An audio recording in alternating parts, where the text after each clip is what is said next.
ગુજરાતમાં પેટ્રોલ ડીઝલની તંગી હોવાની ફેલાયેલી અફવાઓ છે. રાજ્ય સરકારે સત્તાવાર ખુલાસો કરી જનતાને આશ્વસ્ત કરી છે. મુખ્યમંત્રી ભૂપેન્દ્ર પટેલે જણાવ્યું કે રાજ્યમાં પેટ્રોલ, ડીઝલ અને ગેસનો પૂરતો જથ્થો ઉપલબ્ધ. તેથી નાગરિકોએ ખોટી અફવાઓથી દોરાઈ પંપો પર લાંબી કતારો લગાવવાની જરૂર નથી. નાયબ મુખ્યમંત્રી હર્ષ સંઘવીએ અફવા ફેલાવનારા તત્વોને કડક ચેતવણી આપતા કહ્યું કે જો કોઈ ખોટી માહિતી ફેલાવશે તો તેમની સામે કાયદેસરની કાર્યવાહી કરવામાં આવશે. અન્ન અને નાગરિક પુરવઠા વિભાગના અધિક મુખ્ય સચિવ મોના ખંધાર અને ઉર્જા મંત્રી ઋષિકેશ પટેલે પણ સ્પષ્ટતા કરી કે ઓઇલ કંપનીઓ પાસે પર્યાપ્ત સ્ટોક છે અને સપ્લાયની પ્રક્રિયા સતત ચાલુ છે. જો કોઈ પેટ્રોલ પંપ ડીલર સ્ટોક હોવા છતાં જાણી જોઈ પંપ બંધ રાખશે તો તેની સામે પણ પગલાં લેવાશે.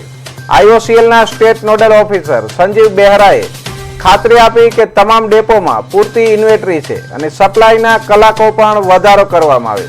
સરકાર દ્વારા લોકોને માત્ર જરૂરિયાત ખૂબ જ ઈંધણ ખરીદવા અને સોશિયલ મીડિયાની પાયા વિહોણી વાતો પર વિશ્વાસ ન કરવા અનુરોધ કરવામાં આવ્યો છે.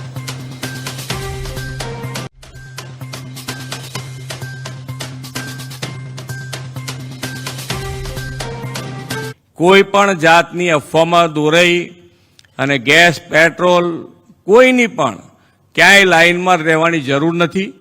તમારે બધાએ એક જ વસ્તુ છે કે જ્યારે બધા સાથે છીએ તો કોઈને તકલીફ પડે નહીં એવું માન્ય વડાપ્રધાન શ્રી પણ કેન્દ્રમાંથી પૂરતું ધ્યાન આપી રહ્યા છે. અહીંયાથી રાજ્ય સરકાર પણ એની પર પૂરતું ધ્યાન આપી રહ્યા છે. એટલે કોઈ અત્યારે કોઈ ડીઝલ, પેટ્રોલ કે ગેસની કોઈની શોર્ટેજ નથી. બધાને પૂરતું મળી રહ્યું છે, મળી રહ્યું પણ છે અને મળ્યું રહેવાનું પણ છે. તો આ બધા જ આપણે સૌ સાથે મળી અને આગળ વધીએ અને વિકસિત ગુજરાત માટે આપણે સૌ સાથે મળીને આગળ વધીએ એ જ અભ્યર્થના. કે ગુજરાત રાજ્યમાં પેટ્રોલ અને ડીઝલનો કોઈ પણ પ્રશ્ન નથી. બધા જ પેટ્રોલ પંપ ઉપર પૂરતો જથ્થો ઉપલબ્ધ છે, તેમજ આપણી પાસે પૂરતો બફર સ્ટોક પણ ઉપલબ્ધ છે.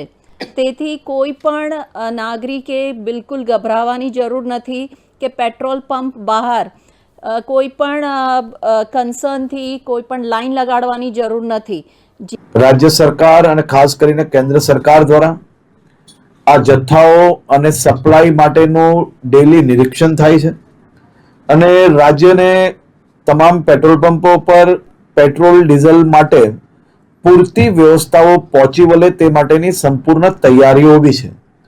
મારી રાજ્યના સૌ નાગરિકોને બે હાથ જોડીને વિનંતી છે કે આ પ્રકારની વાતો, કોઈનો બી વોટ્સએપ મેસેજ આવ્યો હોય એને સીધો જ આપણે બીજા લોકોને ફોરવર્ડ કરીએ.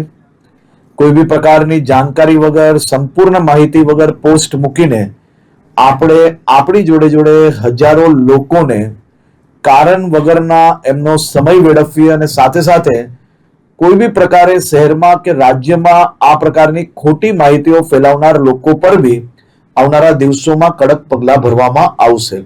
રાજ્યની અંદર ગેસ અથવા તો પેટ્રોલ, ડીઝલની કોઈ તંગી નથી. જેને જ્યારે જોઈએ જેટલું જોઈએ એટલું મળશે. એટલે આ અફવાઓ ફેલાવવાવાળાઓથી આપણે પણ સાવધાન રહેવાનું છે.